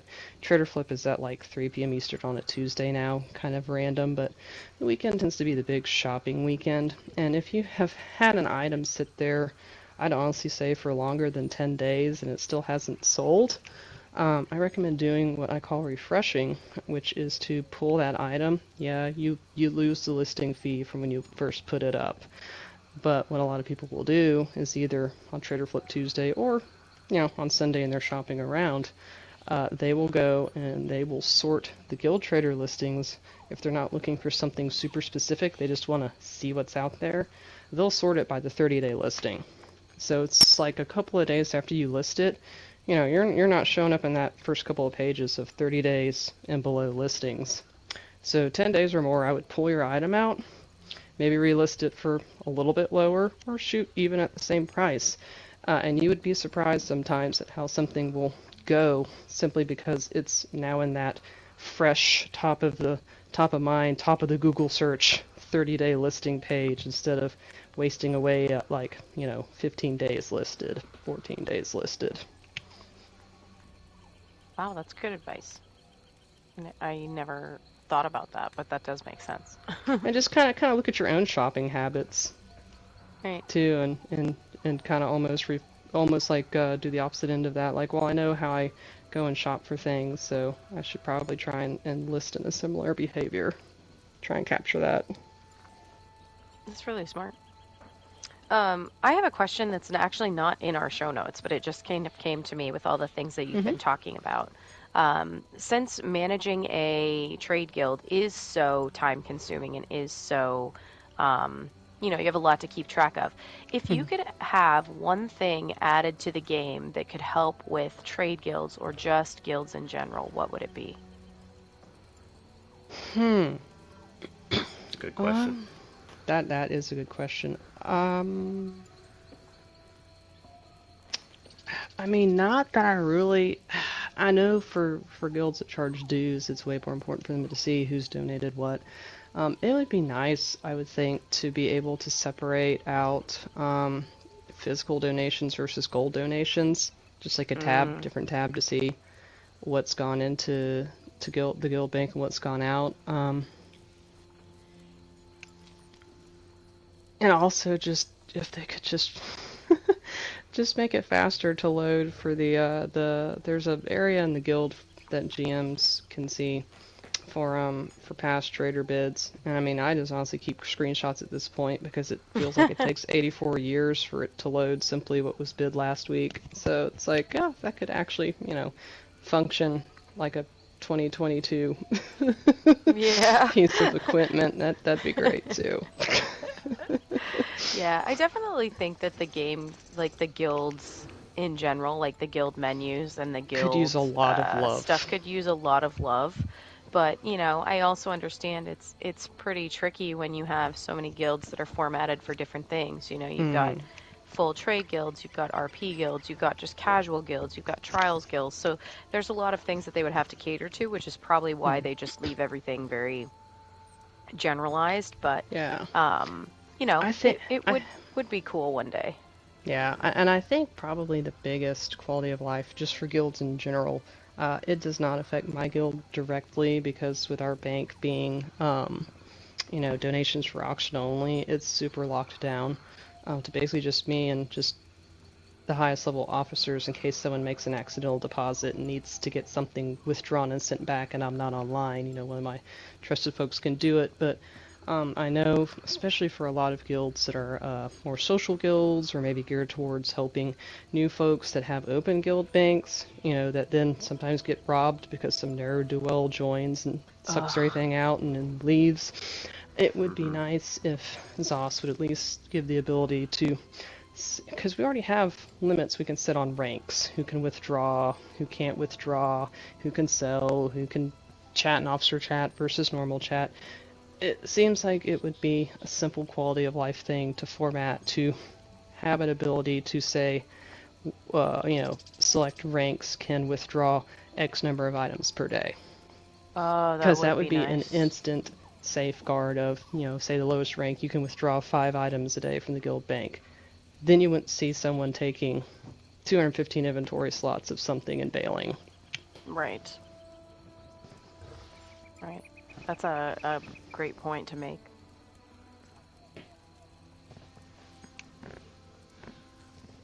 Cool. I'm skimming over the questions here. Is that everything we have? Me too. Guild related? I think that's everything that was actual guild related so far, yeah, unless Gwen can think of anything else. I cannot. I think I got the whole list there, or at least most of it. Yeah, we have a couple of not guild specific questions, but favorite role in Dungeon and Trials we've already discussed. So what would you say your current ESO goal is? Oh shoot. Well, finishing High Isle, because as much as I do like to work on the stories, like I mentioned earlier, between running a guild and then just running to run content with my friend too, I am behind. So my current goal is to finish at least going through the High Isle storyline. And actually, I've really kind of gotten into that Tales of Tribute. I didn't think that I would originally, and at first it was super confusing and kind of felt like I was just clicking cards randomly and hoping good things would happen.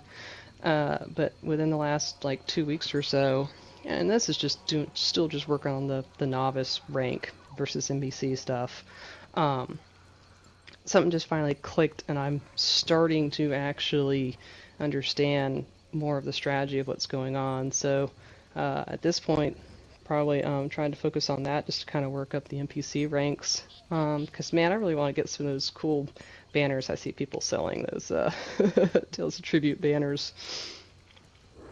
I want the game table. Items. I haven't put in the work to get it, but I want the game table. I actually wish that was just something you could just buy, because I want to get multiples of those to put in my house to have tournaments or something. But oh yeah. But it looks like you only get the one as a collectible furnishing, from what I've seen. Oh, that's a bummer. I could be wrong on that, but I think it's like a reward for accomplishing something, unless it's something you can buy from the achievement vendors.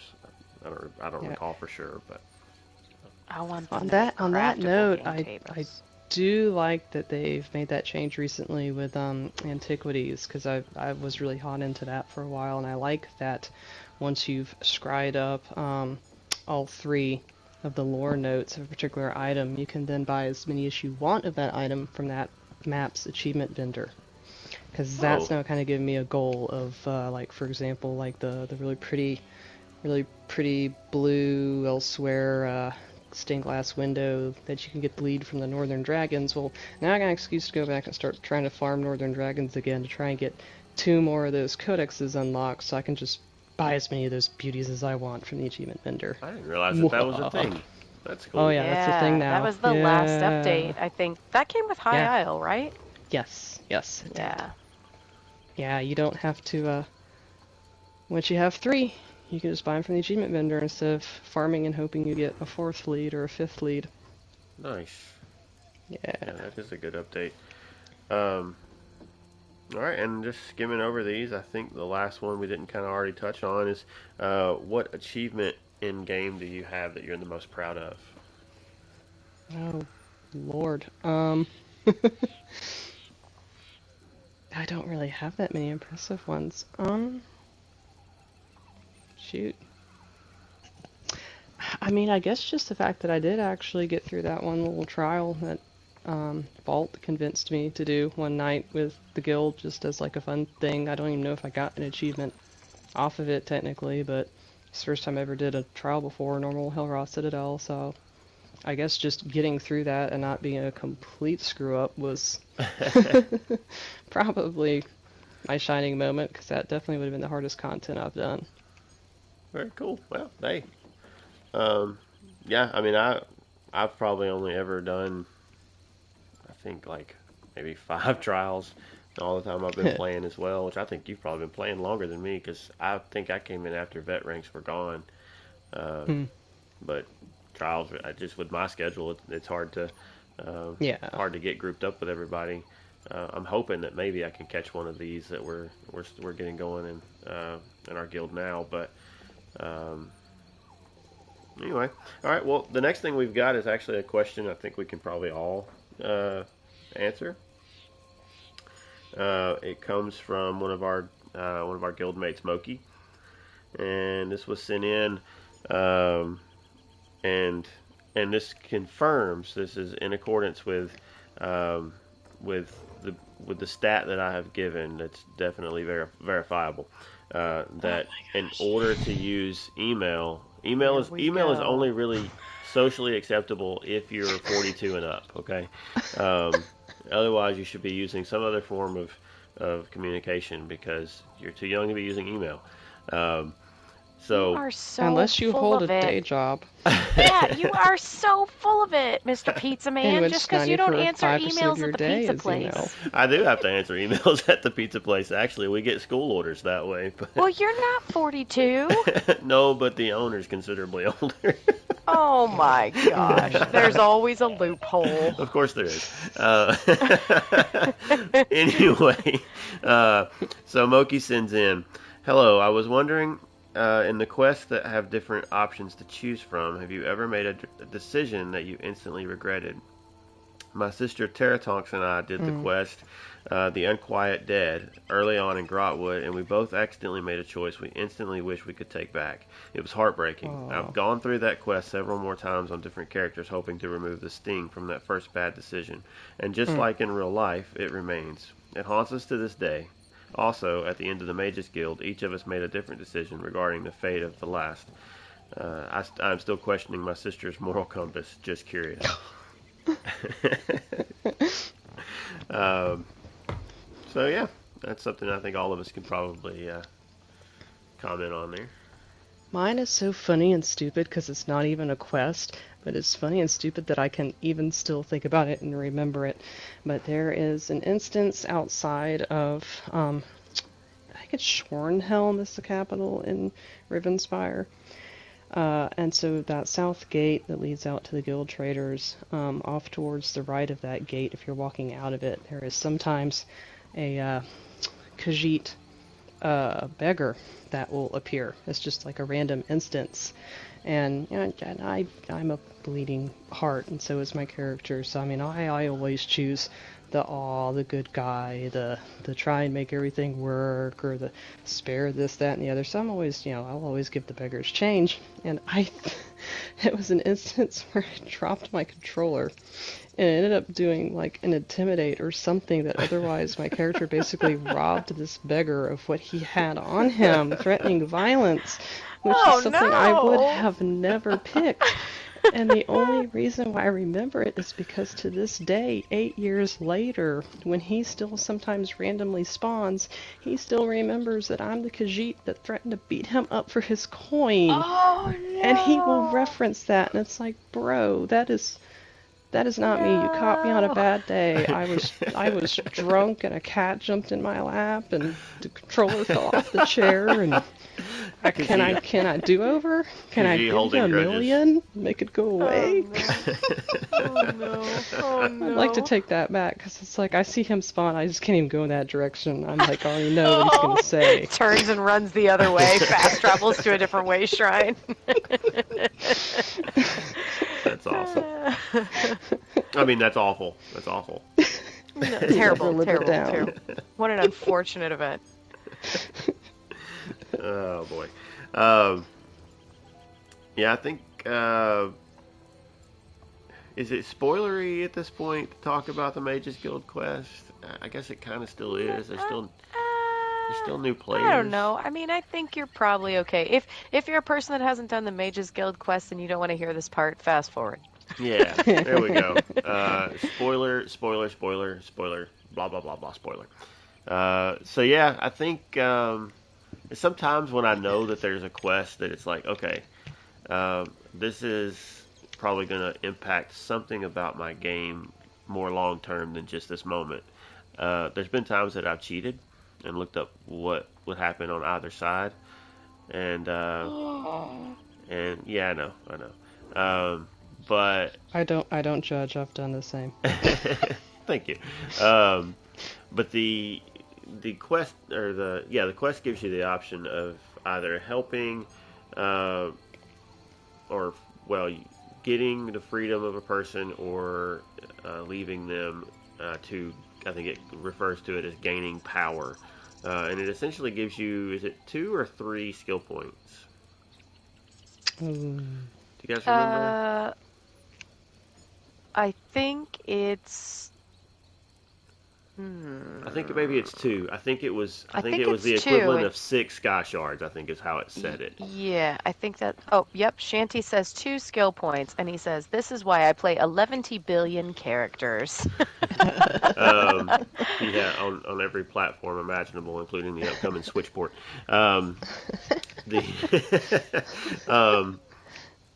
But so yeah, I was like, I want those skill points. Sorry.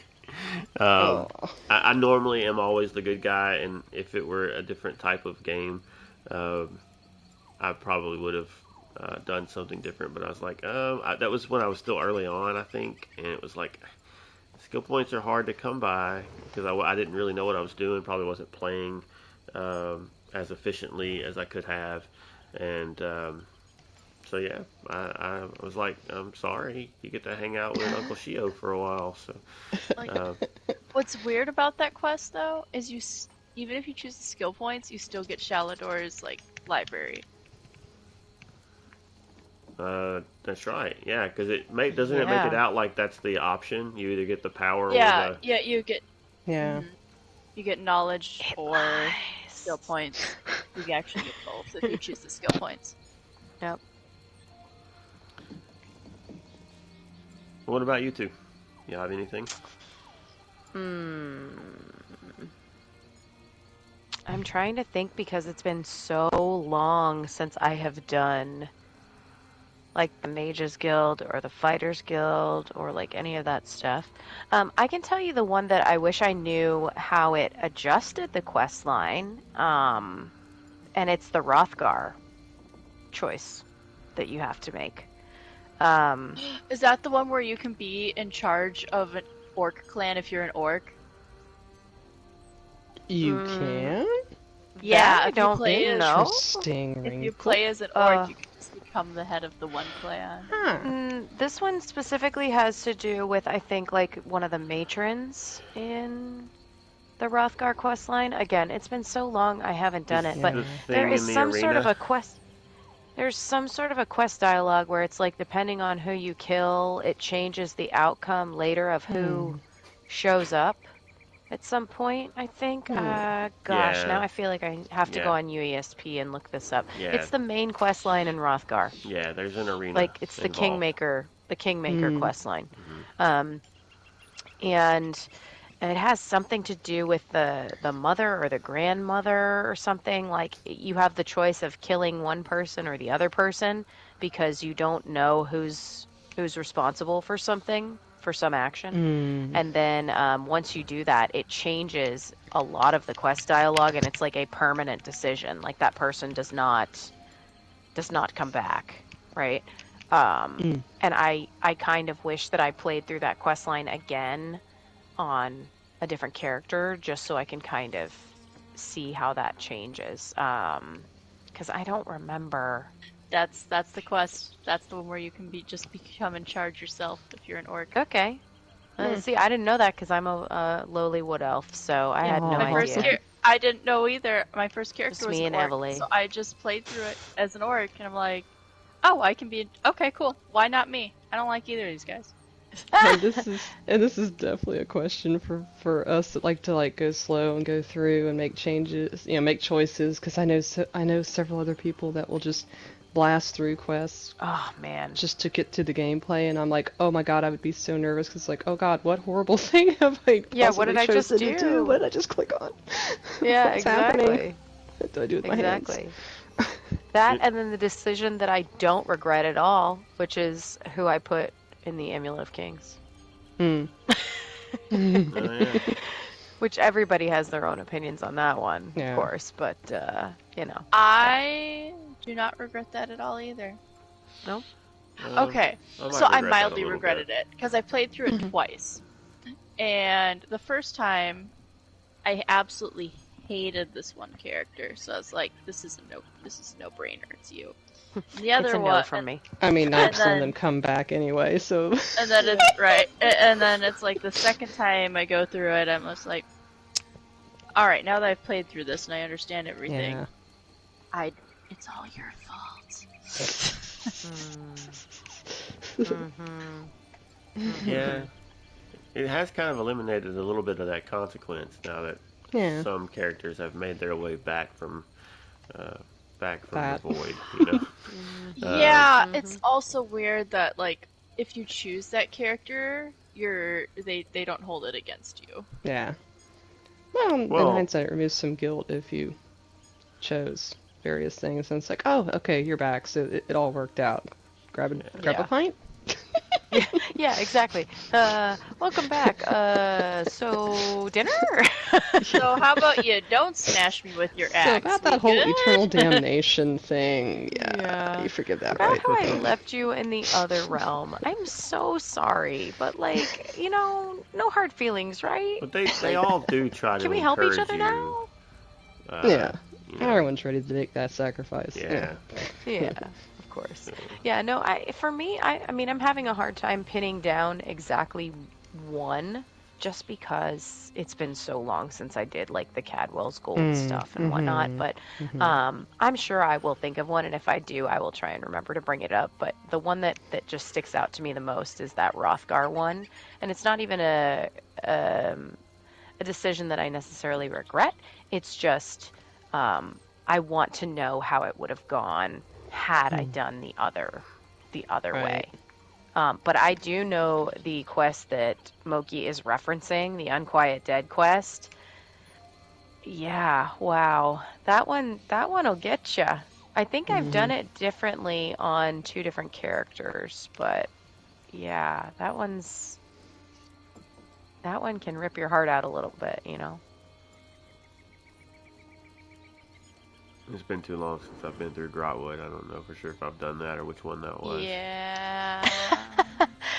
Yes, Shanty, I could always roll another character and play through Cadwell's Gold again. I get that. I do have my PC account that has not done Cadwell's Gold. I know.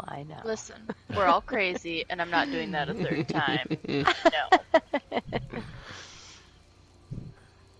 No.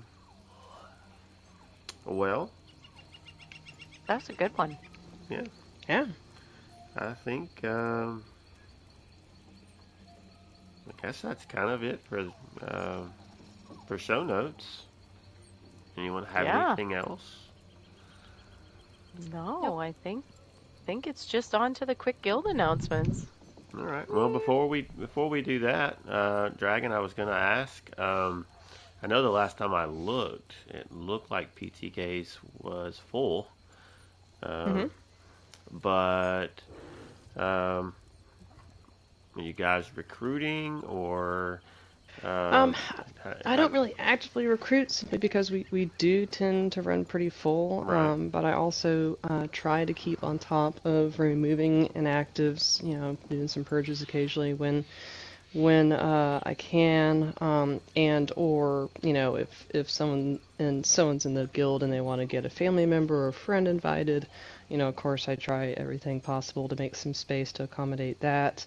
But if anyone is listening to the podcast and wants to try and join, we do look to have a CP 500 minimum. to join simply because you're gonna more likely be picking up things that will sell better for you and for the guild, versus someone that's, level 10 getting level 10 armor. we are a bit of a, I guess how you would say, a in-game trading guild versus a beginner one. But if you're CP 500, we're very, very close to, and want to join, you can always reach out to me on PSN, Dragon Racer 13. My messages are open. I don't have them locked down or anything, so you can always reach out there or pop me an in-game mail, and I can always see about trying to make some room to bring you in. Awesome. Do you have any announcements for your guild you'd like to make here, and then say, hey, just go listen and you can get all your news there? No, I'm sure I know there's announcements in the guild, in the Discord and everything, but... Yeah, no, I mean, basically just like I hinted at when I drew the 50/50 earlier tonight, that I am going to be putting up a new Mega Mats raffle in the message of the day tomorrow, so they can keep an eye out for that. And then, as much as I do want to plug my own guild, I do want to give a shout out to Cadwell's Craft Company, is the other major donation-based trading guild that I'm in. It is run by my good friend Rhino327, and I am an admin in that guild as well. And they're not an official sister guild, but basically could and should be. We have a lot of shared members, and they run similar to the PTKs as well, and they usually have a Vivek trader, so really, you'd be good joining either guild. So if you see it in the guild listings, if we have an opening, definitely pop an app. Or if you want to try and get into the PTKs directly, you can just message me too if you are not seeing us listed, which, if you're at 500, your listing's automatically pulled. But if I remove a couple of inactives, that's when you might see it pop up in the guild listing application areas. Awesome. Yeah, all right. What have we got going on in Lore Seekers? We have a couple different things. I believe Moki, actually, congratulations, by the way. I think she got her fishing achievement that she wanted. Yeah, her Master tiny Angler boat. achievement. Oh, wow. She got her tiny boat. So, congrats to that. But I also know that she is still very much there to help any guildies that would like to also work on that achievement. And there may be some other things coming up on Mondays at some point as well. We've kind of been throwing around some different ideas of some new guild events we can do. But if you'd like to join for fishing on Mondays, if she's going to group, it's usually around between 7:30 and 8 o'clock. So, and then it's just kind of a zone by zone thing. So I think Cyrodiil was her last zone that she had to complete, which is always a fun one. That's always a rough one, yeah. So congrats on that. Just wanted to say that. And I'll highly encourage the fishing thing, because I don't know if it's XP pots or what that is going bananas, but Perfect Row once upon a time used to be 12k each. They're pretty much in every trader at 25 to 30k. So wow. Even with all of the fishing, even with all of the potions and stuff we get from the rewards every month. Wow. Yeah. So even if you don't like fishing, if you can get into a fishing group, just start refining and praying to the RNG gods, because you should on average get about one perfect row a stack of fish, and that is money right now.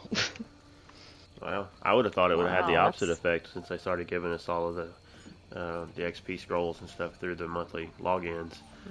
Mm-hmm. So that's good to know. Yeah. Yeah, I go shopping simply because some furnishing items take them, and it raised my eyebrow a little bit just how quickly and how high it had jumped. So there's a market watch for you. I guess. Okay. Yeah, I didn't think about furnishing plans and stuff. Yeah, I can see that, because they are so rare. If you need them for other things besides just those potions, then yeah. Well, and you don't see bots fishing, so there's that. So true. So true. We also have Treacherous Tuesdays. That's the day that we encourage everybody to group up, run through some dungeons, whether that be normal content, vet content. The new dungeons are dropping this week, so we will probably, if I can try and remember, run, or if one of us can, run a reminder to sign up or group up with different people to run through some of those and kind of do the story mode or the lore mode or whatever you want to call it for achievements. So we highly encourage everybody to group up and get through that content. We also, the newest thing for us is our trials. So we have trials started up again. Polly, like Gwen mentioned earlier, they did 3 trials last week, and they're actually trying to shoot for that again this Wednesday. So by the time the show comes out, if you're listening to it on a Wednesday morning or something like that, know that Wednesday nights is right now when we are trying to do those normal trials. This week, the plan is to try and hit normal Sunspire first, then hopefully normal Kynes Aegis, and then normal Hellraw. So we know Kynes can be a little bit trickier. That's currently listed as the middle trial, but things could always move around. But for sure, he wants to try and get through some normal Sunspire. And then hopefully normal Hellraw at the end of the night.